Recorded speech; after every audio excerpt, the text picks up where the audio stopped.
Bienvenue à Débat de Cité MKO, espace dédié au débat, aux échanges entre citoyens sur les sujets brûlants de l'actualité de notre époque et de notre temps. Débat de Cité MKO est un lieu d'expression libre et ouvert abordant des thèmes tels que la démocratie, la gouvernance, la justice, l'économie, l'éducation, la santé et bien d'autres. Chaque débat est une plongée profonde dans des sujets d'intérêt public visant à éclairer les consciences et encourager l'engagement citoyen, personnel et volontaire. L'objectif vise à dépasser les limites politiques et partisanes en favorisant une discussion inclusive. Rejoignez-nous chaque dimanche soir de 21h à 23h GMT en direct sur X-Space, Twitter. Débat de Cité MKO, véritable contrôle et veille citoyen. Mesdames et messieurs, bonsoir et bienvenue à ce énième débat de Cité. Ce space est spécial pour moi parce que je parle d'une personne que je connais, qui est un ami, qui est un confrère, un excellent confrère avec lequel j'ai été en lien jusqu'à son arrestation. Guy Hervé Cam, en plus d'être avocat et pas des moindres, est le patron d'un groupe, d'une structure politique qui s'appelle le Sens.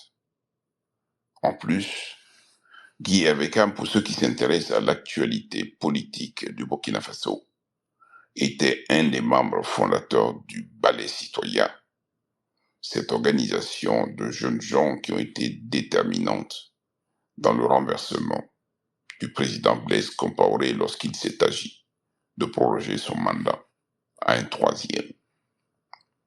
Guy Hervé Cam, au mois de janvier, de retour de Bobo Dioulasso, alors qu'il était allé plaider pendant 2 jours des dossiers, est revenu par l'aéroport de Ouagadougou nuitamment, accompagné de 2 autres personnes, dont une qui est venue le chercher.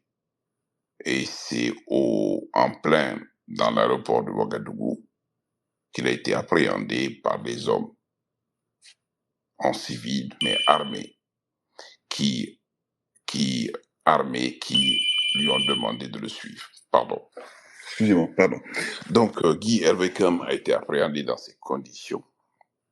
Guy Hervé Cam a été conduit à un endroit secret et absolument personne n'a eu accès à lui, si ce n'est son épouse, qui a dû le voir pendant une dizaine de minutes, juste pour lui donner des effets personnels de quoi pouvoir se chancer, et elle est repartie. Depuis cette période, Guy Hervé Cam a été gardé au secret pendant plus de 120 jours, seul, sans assistance de personne, même pas de sa famille, même pas de ses confrères avocats, même pas des avocats qui ont été désignés pour assurer sa défense, même pas du bâtonnier de l'ordre des avocats de Burkina Faso. C'est dans ces conditions que les avocats se sont déployés pour obtenir la libération de Guy Hervé Cam, aussi bien les avocats du Burkina Faso que les avocats de la communauté UEMOA, composée de tous les barreaux ressortissants de l'UEMOA. Au bout de plusieurs mois, les avocats du Burkina Faso et à la tête le bâtonnier qui a alerté les autorités judiciaires, notamment le procureur de la République de Ouagadougou, en même temps le procureur général près la cour d'appel de Ouagadougou, tous ont été informés de la disparition, en tout cas de la séquestration de Guy Hervé Cam dans des conditions où la famille et son entourage professionnel avaient des raisons de s'inquiéter.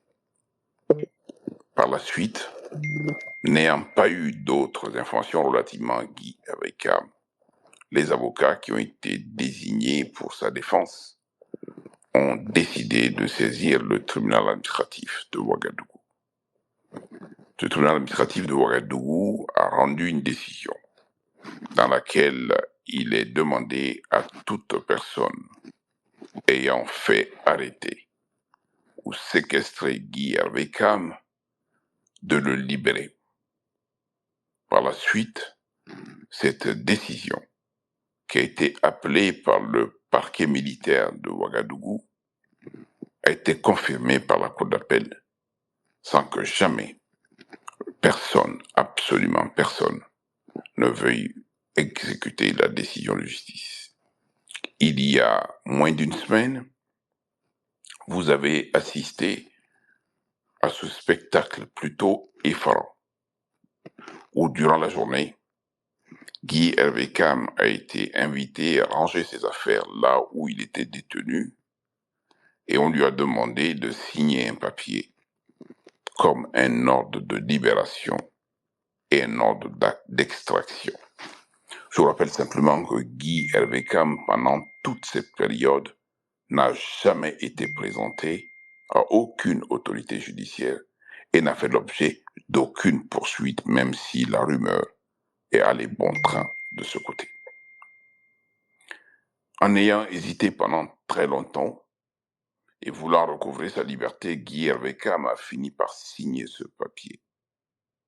C'est au bout et en début de soirée que son épouse a reçu un coup de téléphone, bien évidemment de personnes inconnues, lui indiquant que son mari serait en train de revenir à la maison. Toute la famille est sortie, femmes, enfants, voisinage, amis et parents, tous sur cette place publique de Ouagadougou, non loin du domicile de Guy Hervé Cam. C'est après qu'on a vu qu'en fait de libération, un groupe de personnes militaires qui s'étaient emparées de Guy Hervé Cam l'ont relâché entre les mains d'un deuxième groupe et on est reparti pour le deuxième spectacle affligeant.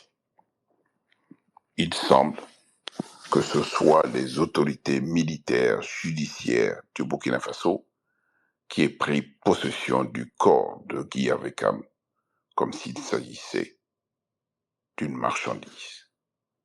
Vous avez dû entendre les cris des femmes, les cris des enfants, implorant ces militaires de ne pas partir avec Guy Hervé Cam, de le laisser plutôt rentrer chez lui. Rien n'y fit, ils sont partis en trombe, en forçant les passages et en véhicule.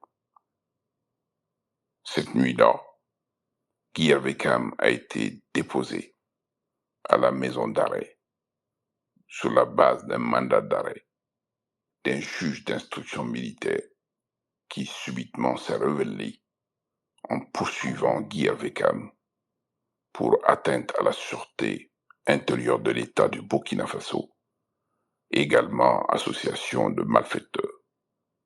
Et vous savez qu'à la clé, 3 personnes, comme des fantômes, se sont retrouvées dans le cadre d'un complot dans lequel ils auraient cité Guy Hervé Cam sans que Guy Hervé Cam n'ait aucun lien avec l'un quelconque des personnages.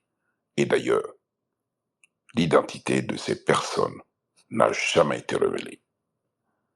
Pour être avocat, pour avoir été avocat dans des situations comme celle-ci, vous savez que les militaires s'imaginent le complot, le déroulent et ensuite le collent à la peau des gens.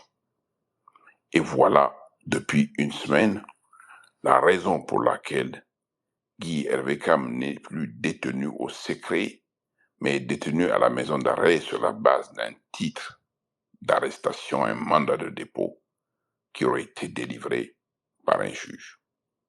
Et depuis, Guy Hervé Cam a eu accès à ses conseils, a pu échanger très vite et très rapidement avec ses conseils, qui ont constaté que pour qui connaît le bonhomme, il a maigri, et profondément maigri. Celui que j'ai eu au bout du film dit qu'il a dû perdre au moins 17 kilos, mais que son mental est intact, il est déterminé à se battre, tant et si bien qu'il est conscient qu'il gêne aujourd'hui au Burkina Faso. Si vous avez suivi l'actualité de ce pays et dans ce pays, vous vous rendez compte que, à la suite d'une réunion d'un certain nombre de militants partisans du capitaine président de la transition, sur acclamation, est désormais non pas président de la transition de Burkina Faso, mais président du Faso pendant 5 ans. Voici un des drames que l'on constate après avoir applaudi les militaires et après avoir pensé que les militaires étaient des arbitres dans la situation, certes difficile d'un point de vue politique et démocratique, mais encore plus difficile dans le contexte du Burkina Faso, où la situation sécuritaire aujourd'hui est un sujet où les libertés publiques, les droits sont compromis, où le contexte politique lui-même est des plus difficiles.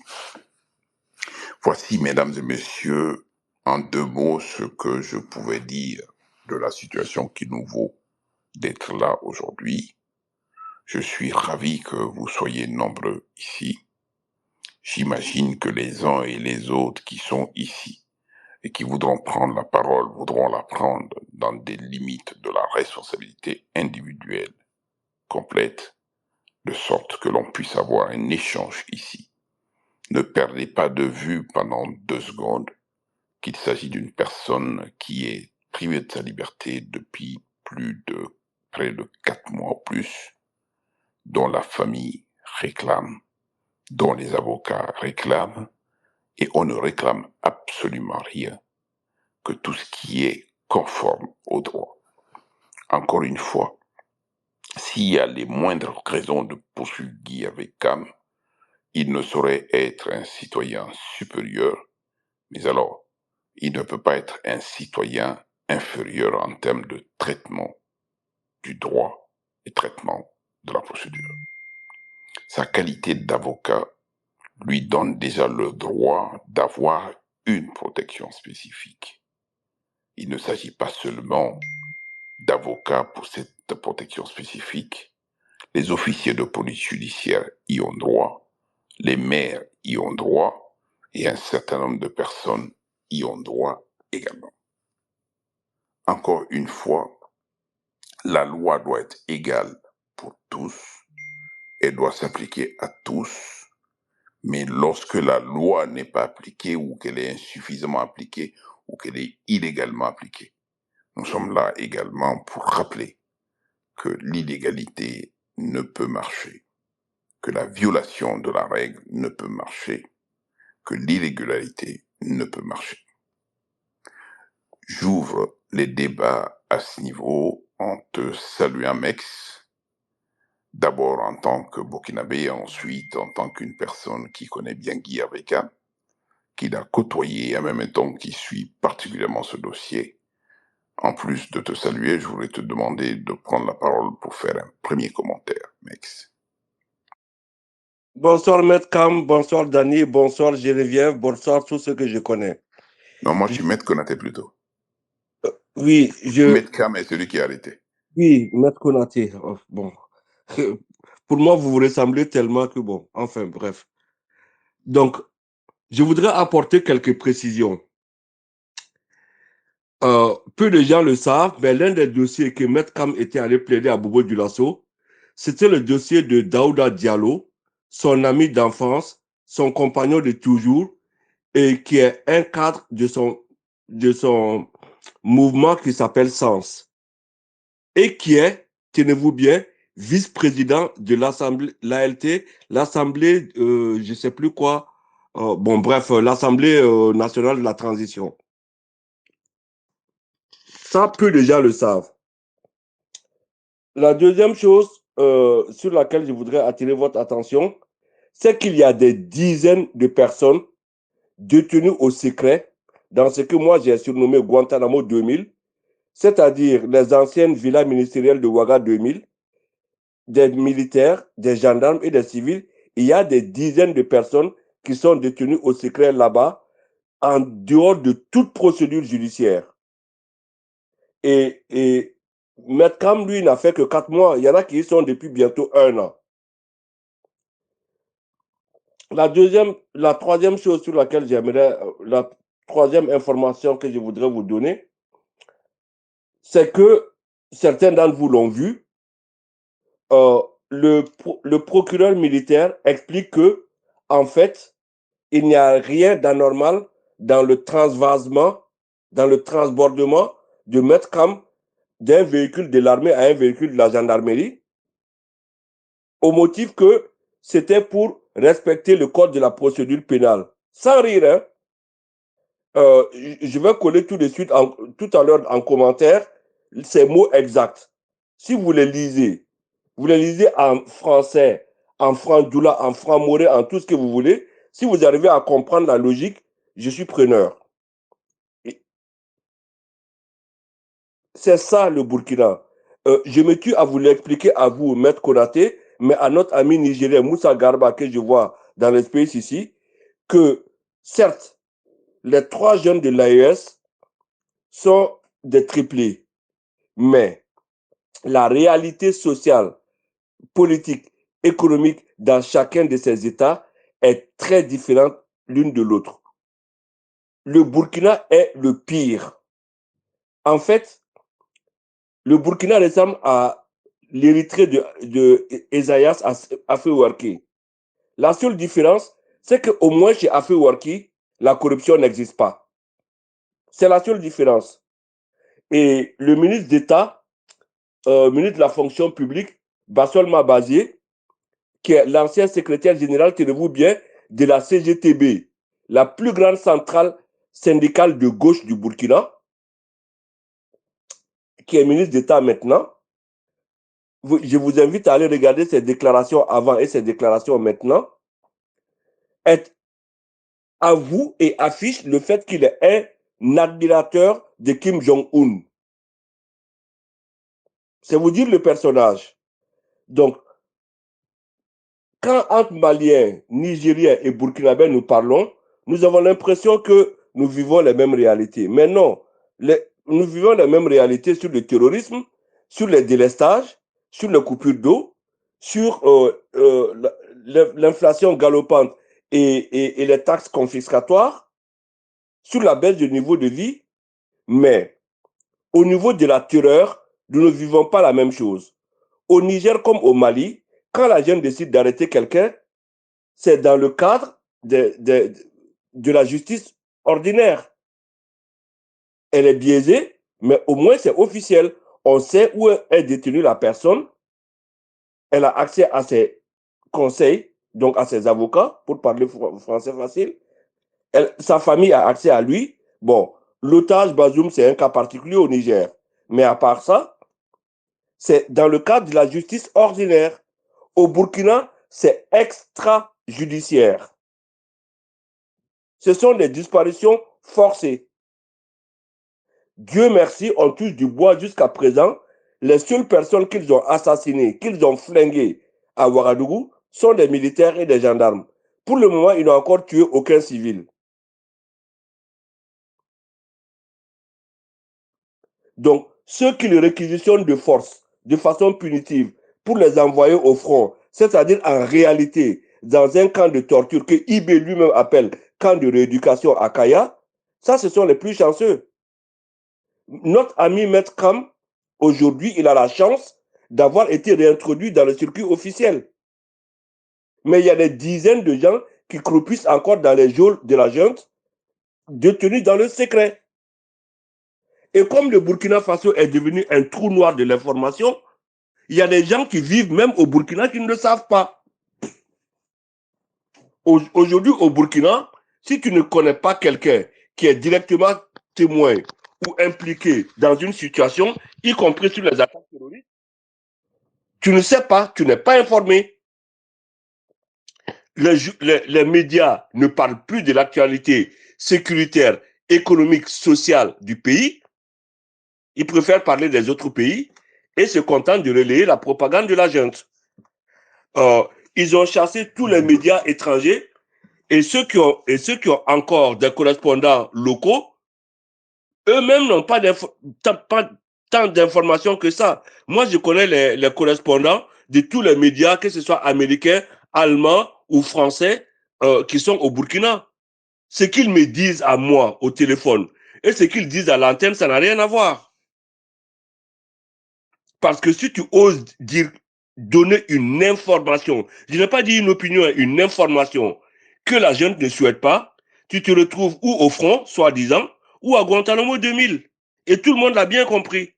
Et tout le monde a bien compris que maintenant, ce régime est sans frein, est sans limite, est sans garde-fou.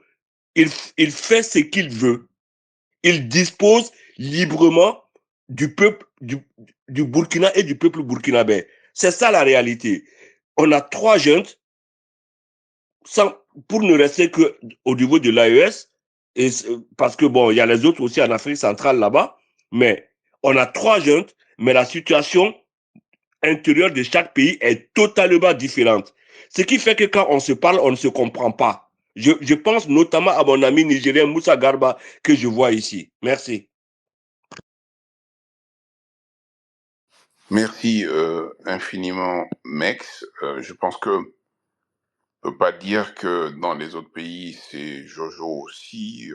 On pense particulièrement à la situation du président Mohamed Bazoum, justement, à Niamey, qui a été arrêté depuis le renversement de son régime, gardé dans des conditions aussi secrètes avec sa famille, sans qu'il n'ait été dans un contexte judiciaire précis. Il faut savoir que la liberté d'un individu, on ne peut priver un individu de sa liberté que dans des conditions qui soient fixées par la loi. Les gens se contentent de parler souvent de situations exceptionnelles, comme si la situation exceptionnelle est de nature aujourd'hui à balayer le cadre juridique, à faire en sorte qu'un individu s'empare d'un autre individu dans des conditions où l'exception peut expliquer tout. Non. De la même manière que, aussi vulgairement que les militaires de Burkina Faso ont mis en cause Guy Hervé Cam sur la base du complot à la sûreté de l'État, de cette même manière, s'en prendre à la personne, au corps de la personne, peuvent être véritablement des violations de la loi. La liberté humaine est sacrée à un point tel que nul ne peut appréhender un individu si ce n'est dans le cadre de la loi et par une autorité légitime. De cette même manière, il est incompréhensible de justifier l'arrestation du président Bazoum aujourd'hui que toutes les autres personnes civiles, militaires, qui croupissent dans les geôles du Mali, du Burkina Faso, du Niger et d'ailleurs. Je ne vois pas comment on peut se réjouir de l'arrestation d'une personne en pensant simplement que cette personne est un ennemi qu'il faut appréhender et qu'il faut faire disparaître, comme si la personne humaine, de ce point de vue, n'avait pas de droit. Quand on rappelle la loi, elle vaut non seulement pour les personnes qui sont arrêtées, séquestrées aujourd'hui ou enlevées aujourd'hui, mais elle vaut également pour ces mêmes personnes qui s'adonnent à ce type de comportement. Avocat, je l'ai été souvent pour des bourreaux et ensuite pour des victimes, et au plan politique, le bourreau du jour est la victime du lendemain. Dans un pays ou dans des pays dans lesquels on se contente simplement de mettre en avant des hommes, de les armer et d'aller s'emparer du pouvoir, ce que vous faites dans un sens, c'est bien ce que l'on est capable de vous faire dans l'autre sens. Lorsque vous n'avez pas été regardant des droits et des libertés des gens, vous vous exposez de manière telle, justement, à être aussi des poids éventuels. Rien, absolument rien, ne doit venir contrarier le cadre juridique. Quand on parle d'état de droit, c'est l'état de droit dans lequel les autorités, qu'elles soient politiques ou qu'elles soient militaires, investies de pouvoir, investies de prérogatives de puissance publique, ne peuvent pas surplomber la loi, ne peuvent pas s'extraire du droit, ne peuvent pas s'extraire de la justice. L'état de droit, c'est la soumission de tous au droit, justement.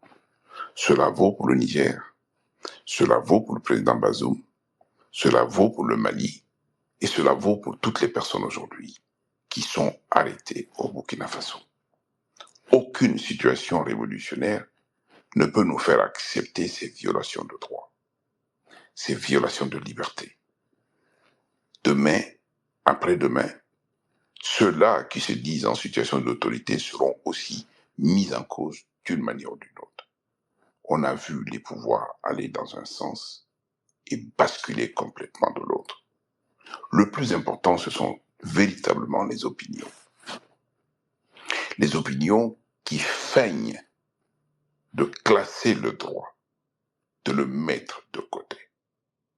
En mettant le droit de côté, en instrumentalisant la justice, vous vous mettez dans toutes les situations d'exposition.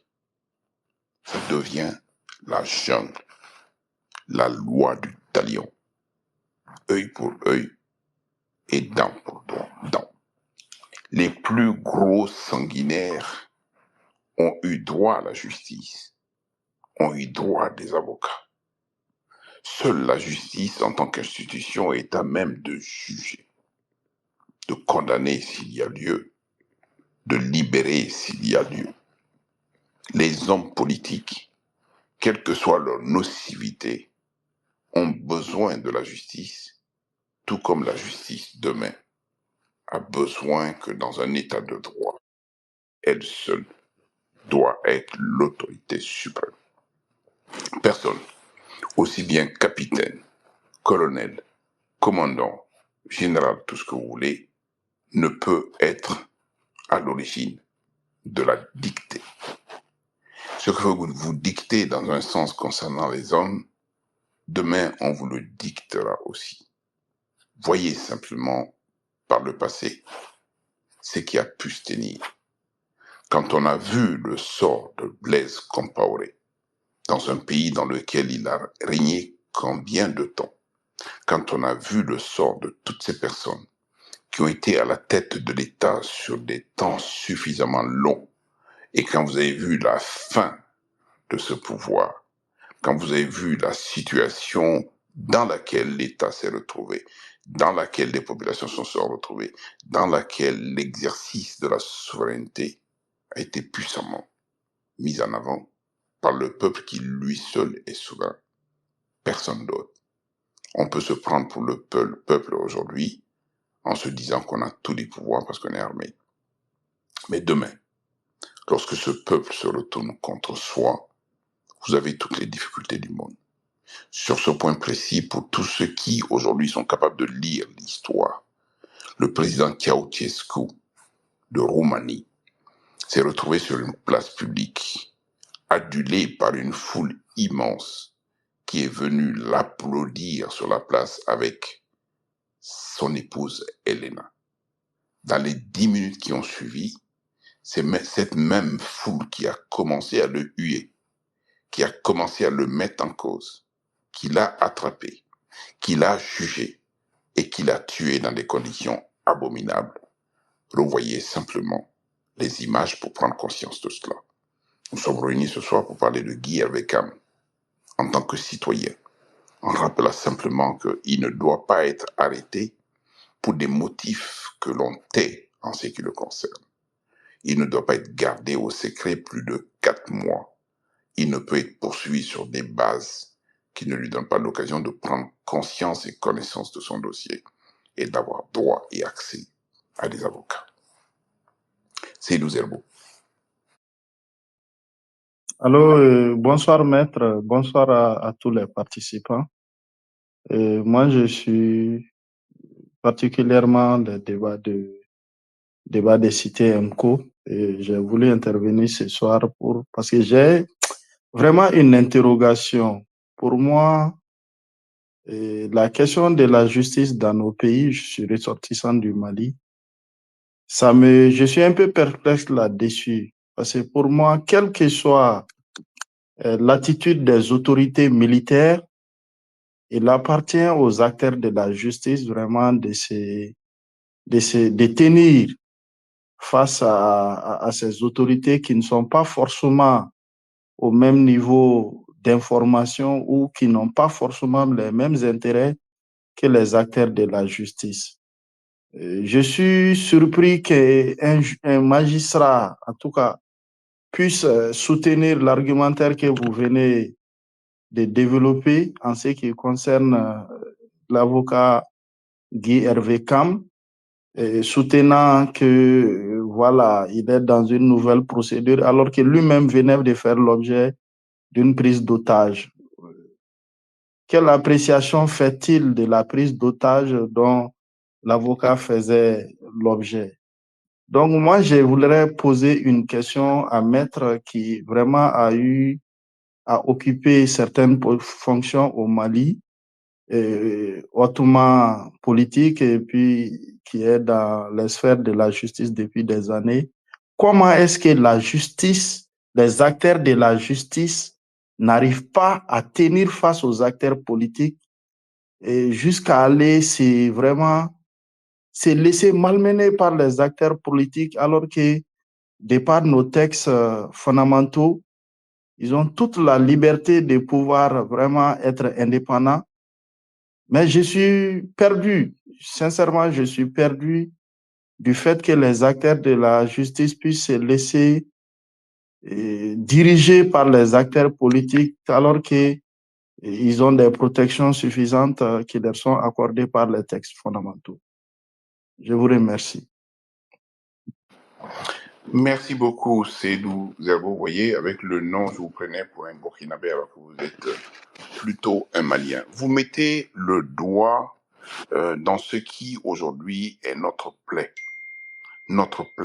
d'Africains, incapables aujourd'hui de donner à la justice tout ce qui est nécessaire et utile pour d'abord en faire une institution en tant que telle au-delà de l'administration, mais deuxièmement, à donner l'occasion justement à la justice de prendre le pas et le dessus sur tout. Voyez-vous, le juge doit être à équidistance des parties. Le juge doit être capable de se mettre à l'abri de tout ce qui peut être une tentation et une mauvaise tentation. Parlons-en très vite. La première tentation qui mine le juge dans le cadre de la mission de service public de rendre la justice, c'est quand même le pouvoir politique. Le pouvoir politique est à l'origine de la nomination du juge. Le pouvoir politique est également à l'origine de l'affectation du juge. Voilà deux situations qui peuvent contrarier la carrière d'un juge.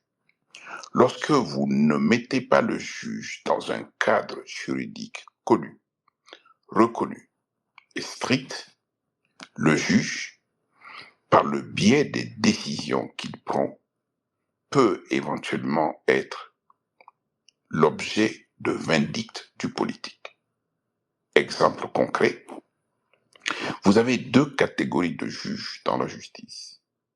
Vous avez ce que l'on appelle la justice assise. C'est tous ceux des juges qui jugent au civil, qui jugent au pénal, qui jugent au commercial et qui jugent en administratif. À côté de ces juges, vous avez la magistrature de la justice debout.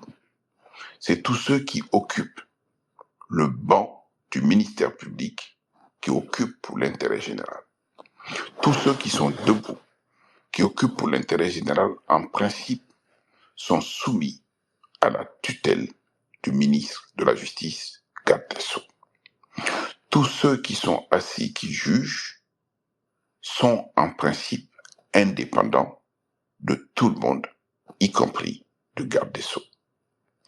Mais dans nos pays, le rôle et la mission du garde des Sceaux sont devenus tellement flous qu'aujourd'hui, au lieu d'administrer la justice, il a tendance lui-même à donner des ordres à la justice. D'abord, dans un premier temps, en ce qui concerne les magistrats debout, donc les procureurs et les procureurs généraux, les avocats généraux et les substituts généraux. Et derrière cela, il fait en sorte d'atteindre également les juges au siège. La notion d'indépendance que l'on indique est une notion qui est difficile à mettre en œuvre, je le conçois, parce que simplement, le juge, lorsqu'il veut exercer sa mission dans des conditions d'indépendance, s'expose. Et très peu sont les juges qui acceptent de s'exposer, c'est-à-dire qui acceptent de rester au placard. Le deuxième élément qui est important, c'est que nous n'avons pas d'opinion publique qui soit capable aujourd'hui de défendre la justice dans toute son indépendance. Et le vrai sujet, encore une fois, c'est que la justice elle-même, qui craint le politique, est exposée également à la puissance de l'argent. L'argent et le politique sont deux pouvoirs qui peuvent venir anéantir l'indépendance du juge qui juge et le procureur qui, lui, peut être à la suite du ministre de la Justice, celui qui passe des messages et qui les impose. Le drame, c'est que les autorités politiques, et en l'occurrence, pour les cas qui nous concernent aujourd'hui, les autorités militaires pensent toujours prendre le contrôle de la justice pour l'exercer en tant qu'autorité, non pas au nom de l'intérêt général, mais au nom de leurs intérêts particuliers. Ça veut dire quoi? Que nous avons pris la place du colon. Nous nous sommes installés en tant que ministre de la Justice en lieu et place du colon. Parce que nous savons qu'aucun juge ne peut être affecté à tel et tel endroit. Aucun juge ne peut voir sa carrière évoluer. Aucun juge ne peut accéder à tel et tel emploi sans que ce ne soit par une décision du chef de l'État, qui est le président du Conseil supérieur de la magistrature, et la plupart du temps sur indication du garde des Sceaux. Le ministre de la Justice que j'ai été, le Conseil supérieur de la magistrature que j'ai présidé en second en présence du président de la République, pour assurer une des prérogatives du Conseil supérieur de la magistrature qui est l'affectation des magistrats. Vous savez que tous les 2 ans, tous les 3 ans, ça dépend des pays sur la base de l'inamovibilité parce que le juge au siège est nommé en principe pour une période de 3 ans sans qu'aucune décision ne vienne contrarier cette nomination et la durée de cette nomination. Mais vous verrez toujours que les ministres de la Justice, sous le couvert éventuellement d'une réorganisation administrative, je ne sais plus comment le terme encore, j'ai oublié, des besoins de service, voilà, viennent bouger un juge qui est en place depuis 6 mois. L'exemple le plus récent qui me vient en tête, c'est que le dernier ministre de la Justice en Guinée a dû procéder au moins à 3 affectations en l'espace de moins de 2 ans. Celui qui est arrivé aussi a affecté, et curieusement, en Guinée encore, le ministre de la Justice a le droit de suspendre un magistrat, quel qu'il soit, soi-disant pour insuffisance de travail. Le vrai drame encore, c'est parce que la justice est loin d'être la justice dans nos pays, que les autorités politiques et les autorités militaires agissent sur la justice et l'instrumentalisent. Sinon, comment et dans quelle mesure pouvez-vous expliquer que celui qui a perpétré un coup d'État militaire, qui est un crime par nature et par espèce, puisse se draper de sa tenue d'apparat pour se mettre devant le président du Conseil constitutionnel ou de la Cour constitutionnelle pour se faire adouber? Le vrai symbole de la justice par terre, de la justice instrumentalisée, c'est nous. C'est la soumission des juges au pouvoir politique. Et tant qu'il y aura cette soumission au pouvoir politique, tant qu'il y aura cette soumission au pouvoir de l'argent, nos États, nos pays et nos nations ne verront pas clair. Et l'autorité qui est en place l'exercera dans des conditions telles où il va éventuellement avoir en face de lui toutes les personnes qu'il déteste politiquement. qui sont des obstacles pour lui. Et Guy Avekam est un des obstacles aujourd'hui pour le gouvernement burkinabé, parce que Guy Avekam fait partie de ces voix qui ont indiqué que cette transition ne pouvait pas être à durée indéterminée, que ces violations de ses droits et de libertés ne pouvaient pas continuer, et que l'état de droit devait prendre le pas sur tout, que la République devrait renaître, que la démocratie devrait revenir dans ce pays-là. Je ne sais pas si j'ai répondu, mais vous avez toujours la parole, c'est doux, mais sinon, je donne la parole justement à Ouedraogo Issouf. Je voudrais apporter une précision là encore. Le Burkina Faso fait exception. Parce que du temps de Blaise Compaoré, le ministre de la Justice avait dit qu'eux, ils n'ont peur d'aucun procès parce qu'ils ont des juges acquis.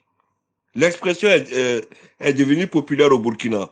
Donc, l'une des réformes majeures que la transition de 2015 a faite, et Maître Guy Hervé Kam pesait de tout son poids sur cette transition-là, même s'il a refusé de participer aux instances de la transition, il était avec le professeur Luc Maris Ibrigapé à son âme, l'une des autorités morales de la transition de 2015.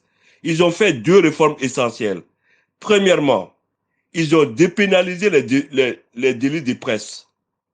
Aujourd'hui, aucun journaliste ne peut aller au Burkina en prison à cause de ce qu'il a écrit dans son journal. La deuxième réforme essentielle qu'ils ont faite, c'est la réforme de la justice. Après, on a fait des assises de la justice et on a fait une réforme de la justice. Et le président du Faso n'était plus le président du Conseil supérieur de la magistrature. Donc, la justice avait vraiment son indépendance à partir de 2015. Et sous le règne du président Roch-Marc Christian Kaboré, beaucoup de cadres du MPP disaient qu'il fallait revenir sur ça, qu'on était en train de rentrer dans la République des juges. C'était ça leur expression. Mais figurez-vous que Ibrahim Traoré a remis en cause, a abrogé cette loi-là et s'est rebombardé président du Conseil supérieur de la magistrature. Et les juges n'ont pas bronché. Aucun n'a bronché. Mais vous me direz, en 2015, quand on leur avait donné leur indépendance, ils ne l'avaient pas demandé non plus. Mais ensuite, on a vu comment ils l'ont utilisé. Ils l'ont utilisé que pour des questions catégorielles et personnelles. Mais ils ne l'ont pas utilisé pour renforcer l'état de droit. Ce qui fait que quand IB a remis ça en cause, en fait, aucun Burkinabé n'a protesté, à part des gens comme nous, qui sont vraiment focus sur les principes. Beaucoup de Burkinabés qui ont applaudi l'indépendance de la justice n'ont pas protesté quand elle a été annulée. Pourquoi? Parce que nous, on a vu ce que les juges ont fait de l'indépendance qu'on leur a donné et qu'ils n'avaient pas demandé. Donc, en fait, les institutions ne valent que par les personnes qui les animent. Vous voyez? C'est ça qu'il faut bien que les gens comprennent. Les institutions ne valent que par les personnes qui les animent. Vous pouvez mettre une magnifique cathédrale institutionnelle. Si les gens qui animent les institutions n'ont pas l'esprit des lois, n'ont pas d'éthique, n'ont pas de valeurs morales, ils en feront ce qu'ils voudront. Tout simplement. Sinon, sur le plan formel, sur le plan juridique, la justice burkinabé était indépendante jusqu'à ce que IB se remette président du Conseil supérieur de la magistrature. Sinon, de 2015 à 2023, ce n'était plus le cas. Merci. Merci, Mex, pour cette précision. Et c'est vrai que le Burkina Faso était le seul pays à avoir pris cette option-là. À la différence de tous les autres États, notamment de l'UEMOA, le Burkina Faso avait renoncé expressément à tout ce qui était pouvoir entre les mains du chef de l'État d'une part, et entre les mains du garde des Sceaux, notamment le pouvoir de nomination. Ils avaient renoncé à cela, le pouvoir d'affectation, ils avaient renoncé à cela, et ils n'avaient plus le pouvoir de sanctionner si c'était le pouvoir de déférer devant le Conseil supérieur de la magistrature. J'ai indiqué que le Conseil supérieur de la magistrature a trois missions essentielles. Une mission d'orientation de politique publique en matière judiciaire, une mission d'administration de la justice par le biais de l'affectation et le conseil de discipline qui permet donc de déférer des magistrats récalcitrants devant le Conseil supérieur de la magistrature. Ouedraogo, Issou, vous avez la parole. Oui, bonsoir maître. Merci de m'avoir donné l'occasion de m'exprimer sur ce sujet. Il faut dire qu'au Burkina ici, la question de la justice semble être peut-être une question épineuse ou sensible pour beaucoup de personnes. Parce que, comme disait Mexan, depuis la crise de 2015, qui a abouti à une réforme de la justice, les gens pensaient que, au fait, la façon de fonctionner de la justice allait changer. Mais on a eu l'impression que les acteurs, notamment la société civile, n'a pas accompagné réellement la justice peut-être à atteindre réellement cette autonomie, notamment l'indépendance, parce qu'il y a eu des cas au Burkina où des acteurs qui ont accompagné la justice pour son indépendance n'ont pas réagi. Je me rappelle très bien du discours du capitaine, non, de Zida, à la maison du peuple de Ouagadougou, où il y a eu délestage. Mais tenez-vous bien qu'après ce délestage, on a pris le directeur de la Société nationale de l'électricité burkinabé à le jeter en prison.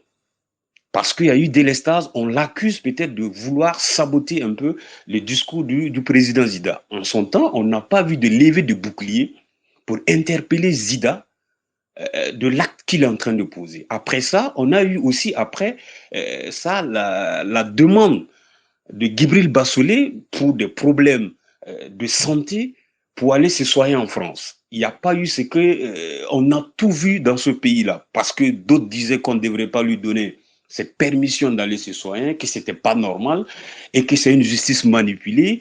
Donc, à un certain moment, les gens pensaient que même les premiers acteurs qui avaient contribué peut-être à rendre cette justice indépendante ramaient à contre-courant. Mais la question que j'aimerais poser à Maître, est-ce qu'au nom d'une crise, on peut bafouer les droits élémentaires d'un citoyen dans un pays, étant donné qu'on s'est donné le couvert de la Constitution, notamment dit, on est allé devant le Conseil constitutionnel, on a prêté serment comme quoi on est dans un état normal. Est-ce que dans un pays où on s'attribue par exemple les pouvoirs comme dans un état normal, on peut bafouer les droits élémentaires d'un citoyen? Merci. Merci beaucoup, Ouedraogo. La question est la suivante. C'est beaucoup plus en situation exceptionnelle qu'on a besoin de protection, notamment de protection du droit.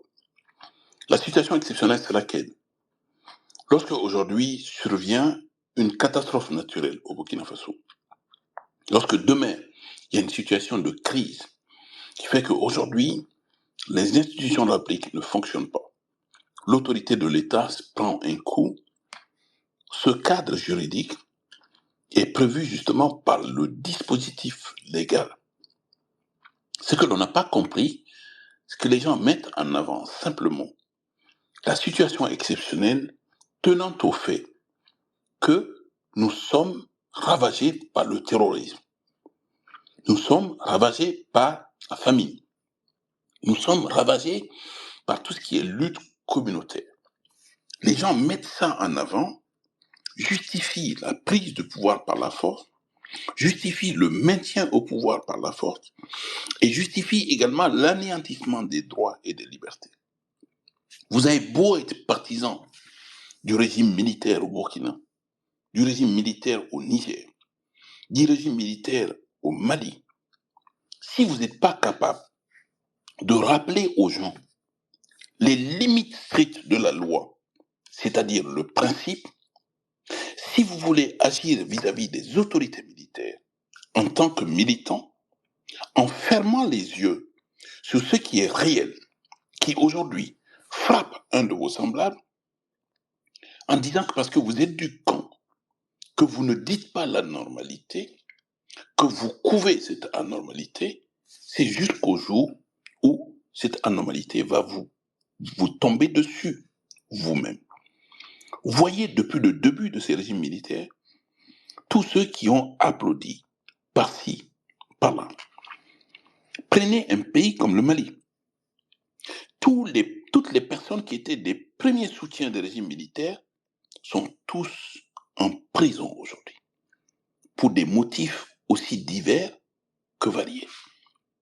La révolution commence par bouffer ses propres fils. Quand vous voyez toutes ces institutions qui accompagnent ces régimes, que ce soit la presse, qui refuse d'être indépendante, qui aujourd'hui, comme au Mali, dit qu'elle a besoin d'être patriotique pour accompagner les gens en disant que dans tout ce qui concerne les comptes rendus, il faut faire en sorte que vous n'ayez pas de mots qui puissent gêner ou contrarier les régimes en place. Vous savez, la compromission a un début. La finalité de la compromission, c'est que vous n'êtes plus vous-même.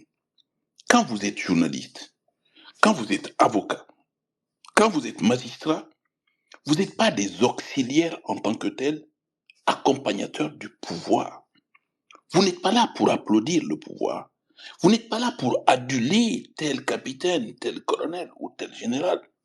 Ce qui est le plus important, c'est dans le cadre de votre démarche, la capacité d'être objective et professionnelle. Mais les gens se sentent obligés de dire la vérité et laquelle. Prenez simplement en compte la situation systématique dans l'ensemble de ces 3 pays de l'AES qui ont tous viré les médias étrangers. Bien évidemment que les médias étrangers ont des reproches à se faire. Bien évidemment que ceux-mêmes qui ont reproché des choses aux médias étrangers n'avaient pas totalement tort. Mais dès que vous voyez qu'on s'en prend à des journalistes, on ne cherche rien d'autre que de faire taire les gens pour que personne ne vienne rendre compte de ce dont vous avez honte, qui est une violation du droit.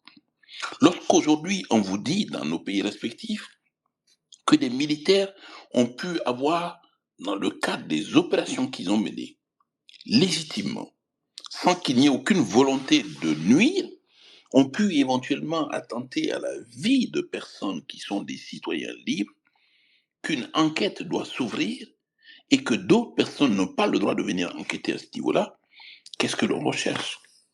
Quand vous voyez l'état de nos télévisions nationales, de nos radios nationales aujourd'hui, mais ce sont des godillots, ils accompagnent les régimes militaires, y compris dans les exactions. Aujourd'hui, tout ce que fait le capitaine Ibrahim Traoré au Burkina Faso est bienvenu.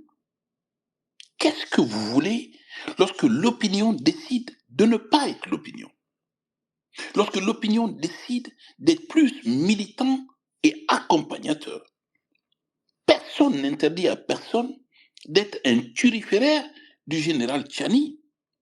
Mais ça relève de l'ordre du privé. Faire de cela comme une campagne, faire de cela comme, je ne sais pas, est-ce que si on est chrétien aujourd'hui, on prend sa Bible et on se balade dans la rue pour prêcher la Bible partout? Pareil pour l'islam. Que l'on soit un adepte du président Tchani, pour autant, ça ne doit pas vous amener forcément à détester le président Bazoum au point de dire, comme j'ai entendu sur les spaces, en prison, c'est bien fait pour sa gueule. Qu'est-ce qu'on est en train de rechercher dans nos pays? C'est construire l'état de droit, mettre en place un cadre juridique qui nous protège à tous. Trouvez-vous normal que 127 jours aujourd'hui, Guy Hervé Cam soit arrêté et que l'on puisse me convaincre d'autre chose si ce n'est qu'il est l'otage du capitaine Ibrahim Traoré? Que l'on rend responsable le capitaine Ibrahim Traoré de tout ce qui pourrait arriver à Guy Hervé Cam. 120 jours en dehors de tout cadre juridique.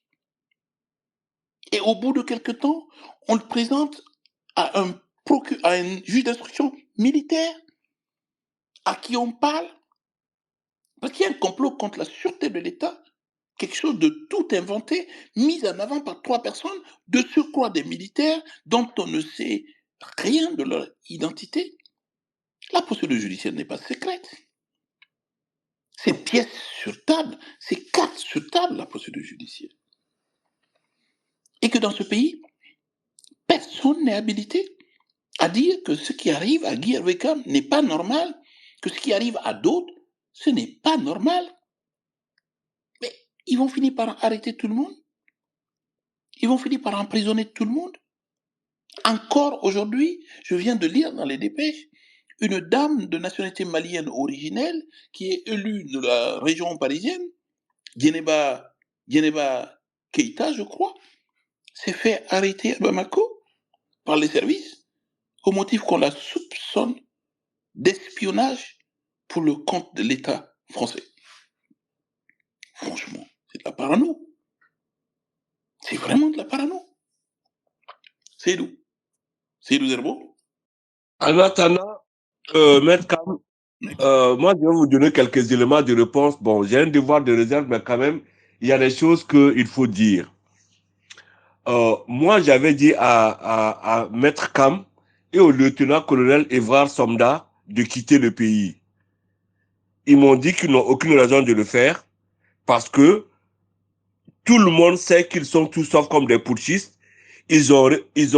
C'est eux qui ont mis en échec le putsch du CND en 2015. Que tout le monde les connaît, tout le monde sait que eux ils sont pas des putschistes. Et ils vont jamais se mêler d'histoire de putsch. Et qu'ils ne vont jamais leur donner, ils vont jamais prêter le flanc et leur donner l'occasion de les arrêter. Je leur avais dit, vous savez, dès le début, je vous ai dit que le capitaine Ibrahim Traoré fait la parfaite synthèse entre Thomas Sankara et Blaise Compaoré. Il essaie de singer Thomas Sankara, mais il agit de fait exactement comme Blaise Compaoré. Et donc, c'est pour cette raison-là qu'il finira par vous arrêter. Ils m'ont dit, mais pourquoi? Il faut qu'on lui en donne l'occasion. J'ai dit, mais il n'a pas besoin que vous lui donniez l'occasion. Vous savez pourquoi je sais qu'il vous arrêtera tôt ou tard? Parce que tous les Burkinabés désespérés de la situation, quand ils réfléchissent à l'alternative, vos noms sont sur la shortlist. Ça, c'est la raison pour laquelle il finira par vous arrêter. Quand ils ont arrêté Évrard Somda, je lui ai dit, Hervé, tu vois ce que je t'ai dit? Laquelle de tes affaires tu ne peux pas gérer? Toi, tu es un avocat au Burkina. Tout ce que tu gères comme dossier au Burkina, c'est plus du social qu'autre chose. Mais tes vraies affaires, tu les fais avec les entreprises. Laquelle des affaires de ton cabinet, tu ne peux pas gérer depuis Abidjan? Barre-toi, quitte le pays avant qu'on t'arrête. Il m'a dit, Mexan, moi, je ne vais pas fuir, je n'ai rien à me reprocher. Je lui ai dit, Hervé, je ne te dis pas que tu auras quelque chose à te reprocher. Je te dis que ils ont besoin de te sortir du jeu. Et ils te sortiront du jeu d'une manière ou d'une autre. T'inquiète pas, les preuves, ils les fabriqueront. Et de toutes les façons, ils peuvent faire ce qu'ils veulent. Le problème, c'est quoi? C'est que même quelqu'un comme Maître Kam, qui était au lycée, sous le CNR et sous le Front populaire, il n'a pas vraiment connu le règne du Front populaire. Le règne du Front populaire au Burkina Faso, il s'est passé entre le 15 octobre 1987 et décembre 1991. Il y a peu de gens au Burkina qui ont vécu cette époque-là et qui s'en souviennent. C'est ça le problème qu'on a. Quand vous regardez la pyramide des âges dans nos pays, c'est incroyable. Moi, je prends un pays comme le Burkina Faso, il y a sur les 23 millions de Burkinabés de l'intérieur, il y a moins de 1 million qui ont, tenez-vous bien, 50 ans et plus. Je n'ai pas dit 60 ans et plus, 50 ans et plus. Vous avez plus de 70% qui ont moins de 35 ans. Donc, ces gens-là, qu'est-ce qu'ils connaissent de l'histoire de ce pays? Qu'est-ce qu'ils ont déjà vécu dans ce pays? Rien. Vous voyez? Mais ceux qui ont non seulement vécu ça, mais qui ont de la mémoire et un esprit de suite, on voit venir les choses. On alerte les gens, on leur explique. Mais ils balayent des revers de la main. Parce que ce que moi je leur dis sur le CNR, ça ne correspond pas au narratif qu'ils ont ingurgité pendant des années. Ce que je leur dis du Front populaire, ils n'en savent rien. Pour eux, le Blaise Compaoré qu'ils ont chassé en 2014, c'est le Blaise Compaoré du Front populaire. Alors que ça n'avait absolument plus rien à voir. Le Blaise Compaoré du Front populaire, il n'y aurait jamais eu d'insurrection. Parce qu'il aurait fait assassiner ou kidnapper tous les leaders de l'insurrection. Avant même que l'insurrection n'ait lieu. Vous voyez? C'est ça qui est terrible pour les gens comme moi. Vous savez, vous expliquez, vous prévenez, vous alertez, personne ne vous croit. Parce que vous êtes en train de leur raconter quelque chose qui est contraire à tout ce qu'ils ont appris et à tout ce qu'ils croient savoir. Mais moi, je ne suis pas du tout surpris que ces deux-là aient été arrêtés. Parce que c'est exactement que Blaise Compaoré procédait. Vous savez, sauf que Blaise Compaoré était même plus subtil. Sous Blaise Compaoré, vous pouviez l'insulter, l'aboyer, dire tout ce que vous voulez, tant qu'il savait que vous ne représentiez aucun danger là. Il vous laissait parler. Le professeur Laurent Bado, qu'est-ce qu'il n'a pas dit sur Blaise Compaoré? Mais il n'a jamais touché. Par contre, il suffit que l'analyse tactique des forces en place prouve que vous pouvez être un danger avant même que ça n'arrive à votre esprit. Blaise Compaoré vous neutralisez. Et c'est exactement ce que Ibrahim Traoré est en train de faire. Et c'est ce que je leur dis depuis le 30 septembre 2022. Mais personne ne m'écoute. Mais ils verront bien. Merci. Ismaël, la parole. Merci maître pour le débat, merci beaucoup. Et mec, non, on peut pas dire qu'ils verront, ils ne verront pas. Ce sont tes amis, quel que soit le problème, ils ne verront pas. On doit prier Dieu pour que ça aille. Par rapport au débat, vraiment, je suis très ravi et j'aimerais un peu contribuer avec quelques questions, deux questions. Bon, avec IB, je sais pas, il y a eu un débat où le journaliste lui a posé, est-ce que tu vas finir comme M. Thomas Sankara? Et il a dit que nous n'allons pas faire les mêmes erreurs. Bon, le mot ne m'a pas choqué, mais c'était le sourire. Il avait un petit sourire qui me disait quelque chose. C'est comme si quand on regardait les films là, les chefs bandits, à la fin ils avaient un petit sourire. Je me suis dit, ah, avec lui, faut pas te mettre à ses pattes. Hein. Vraiment, c'est vraiment dommageable. C'est vraiment dommageable. Je ne sais pas pourquoi la liberté est un peu bafouée en Afrique de l'Ouest. Je ne sais pas pourquoi. Le pouvoir n'est jamais éternel.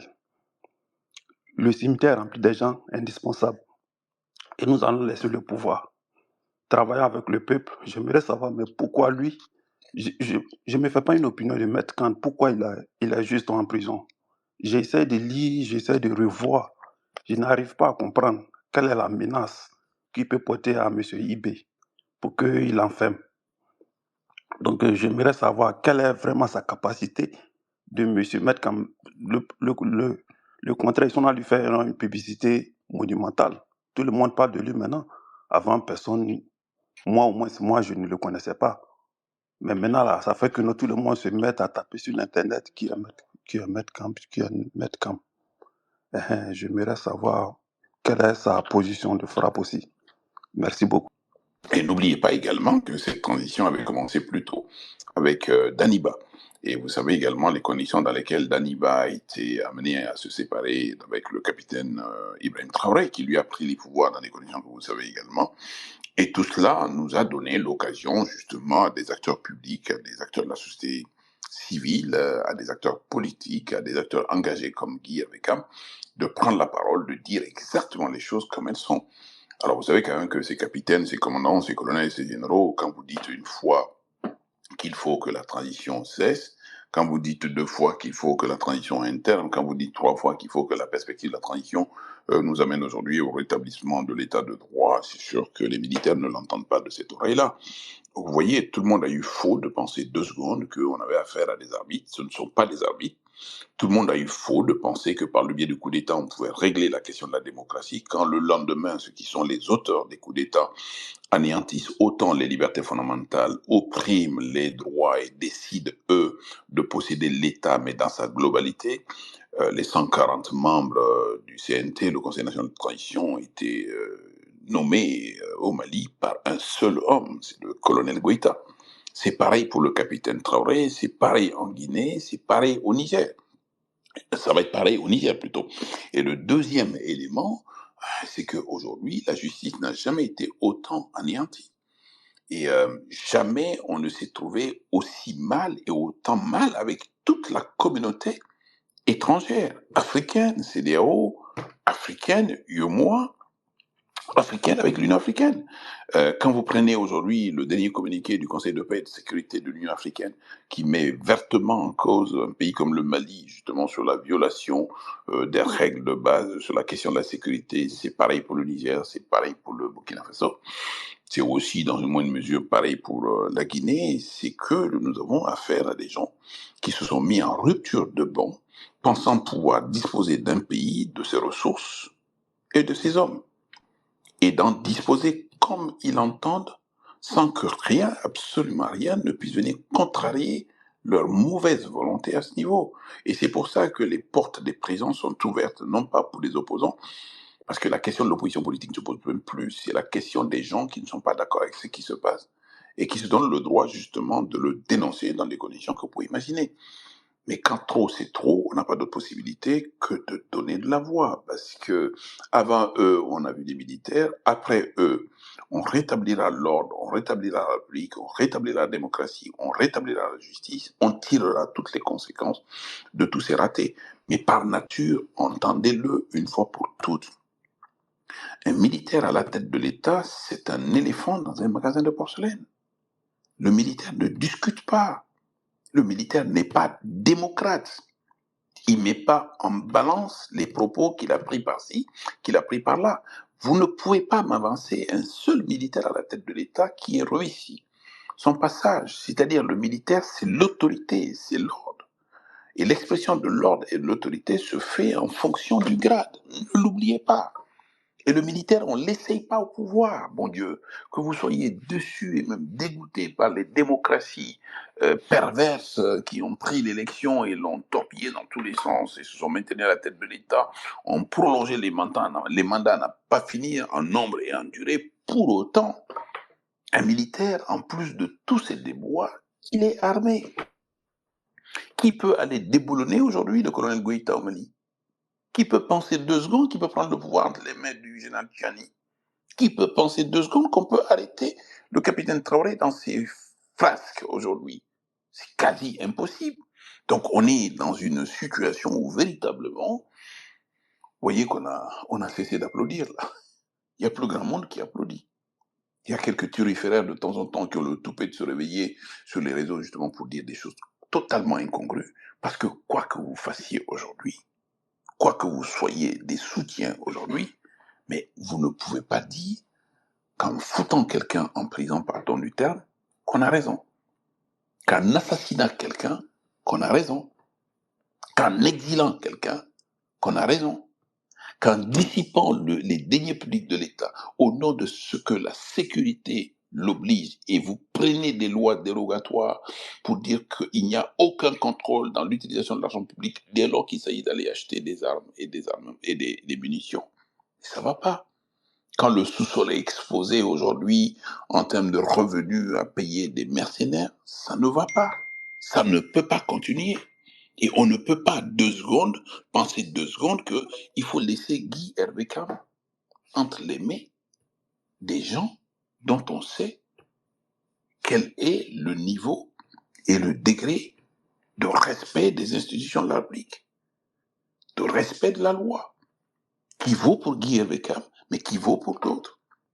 Et ce combat, il doit être le nôtre. Et tant que ce combat, on ne le mène pas au-delà de nos partis politiques, au-delà de nos militantismes, capable de dire aujourd'hui que ce qui se passe dans nos pays, rien que l'usurpation du pouvoir, dans la durée, sans une précision et limite dans le temps, c'est effrayant. Mariam, Maître Konaté, juste une petite précision avant que Mariam ne prenne la parole. Si vous n'êtes pas au courant, je vous informe qu'ils sont en train de relire le code de la famille pour déchoir les gens comme moi de notre nationalité, parce que nous sommes assis dans des pays étrangers et nous osons les critiquer. Vous avez bien entendu? Ils veulent déchoir de la nationalité burkinabé des gens qui vivent dans des pays étrangers et qui osent critiquer le Burkina Faso. Voilà où ils en sont. Et il y a des gens qui applaudissent ça. L'homme passe et Dieu est toujours présent. Non, mais vous savez, le Burkina Faso, le pays, l'État, son sous-sol, les personnes qui y vivent, les personnes qui y sont nées, leur appartiennent. Vous comprenez? C'est leur champ personnel. Alors, bonsoir.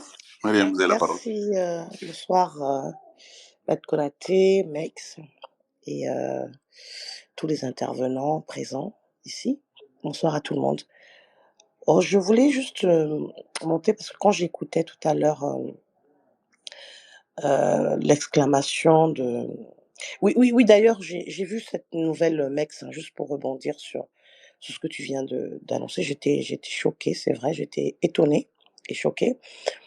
Mais mon propos va peut-être pas trop plaire, mais je me dis, d'abord force à tous ceux qui aujourd'hui parlent autant qu'ils parlaient il y a 10 ans sur tout ce ils voyaient comme dérive. Si vous l'avez fait, eh ben, force à vous.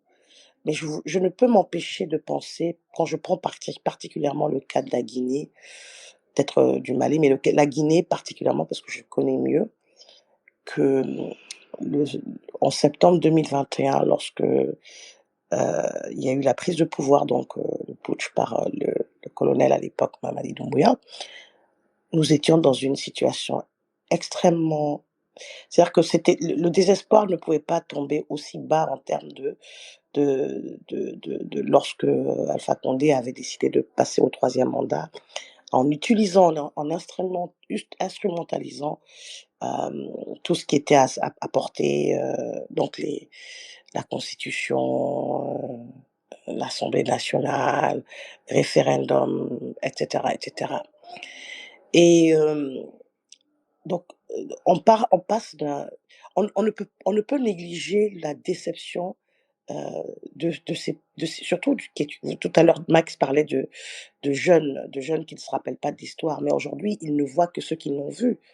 Moi, je pense aux jeunes au Cameroun, je pense aux jeunes au Tchad, je pense aux jeunes, donc en Guinée, au Mali, et cetera. Quand je dis jeunes, je parle vraiment, entre 20 et 30 ans, et être dans des écosystèmes où cette même justice, vous a causé tellement de tort. Et tout à l'heure, vous l'avez dit pour le Burkina, malgré qu'il y ait eu des réformes, mais vous l'avez aussi dit que, hem, lorsque qu'il y avait une forte, je peux pas répéter les termes parce que je veux pas me tromper, mais j'ai bien écouté ce que vous avez dit, en fait, et tu es même revenu sur, la présentation de Maître Konaté pour préciser quand même, le manque, justement, le manque de réactivité, je sais pas si c'est le bon terme, des juges à l'époque, et cetera.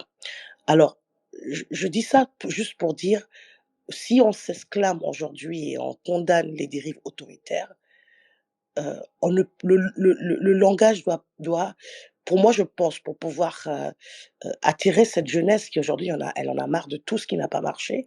Elle en a marre de la CEDEAO, elle en a marre, pour elle, elle en a marre de tout ce qui brise leurs rêves. Ça ne veut pas dire qu'elle comprend les enjeux de ce qui se passe aujourd'hui, mais elle n'a pas le temps des quarantenaires ou des quinquagénaires, comment on dit, les quinquagénaires? Je crois, je me suis pas, corrigez-moi si je me trompe, mais en tout cas, elle n'a pas le temps d'être d'attendre 10 ans ou 15 ans de comprendre ce qui va se passer. Elle veut voir des changements, et aujourd'hui, elle se dit: «Elle a déjà vu ce qui n'a pas marché». Comment on parle à cette jeunesse désabusée, déçue et qui n'en peut plus? C'est ça, en fait. Évidemment que, quand je regarde des dérives autoritaires, par exemple en Guinée, où on muselle, la presse, mais on a vu aussi au Sénégal, un pouvoir de Macky Sall museler la presse, et en tout cas tenter de museler. Alors le cas particulier du Sénégal, et c'est assez particulier, le Sénégal, je n'aime pas trop prendre l'exemple du Sénégal parce qu'il y a tout un historique avec, ces institutions, mais ce n'était pas non plus une norme de voir un conseil constitutionnel s'opposer à un président.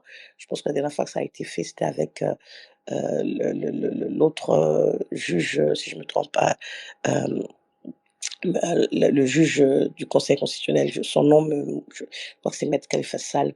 Mais de toute façon, ce que j'essaie de dire, c'est que Mariam, il y a la présidence du Conseil constitutionnel de Centrafrique qui a dit non aux velléités du président Touadéra de, de modifier la constitution pour faire un troisième mandat. Elle a été virée, Manu Militari, et mise à la retraite d'office. oui, alors le cas particulier de la Centrafrique, nous savons que ça fait plus de 15 ans ou 20 ans qu'il y a il y a vraiment un tissu social très, très, très fragile, avec ce qui se passe je parle de ces pays-là qui sont en transition, même si la Centrafrique a vécu sa transition qui était d'ailleurs gérée par une femme. Mais je reviens sur les cas du Mali, du Burkina qui est ton pays, de la Guinée, du Niger.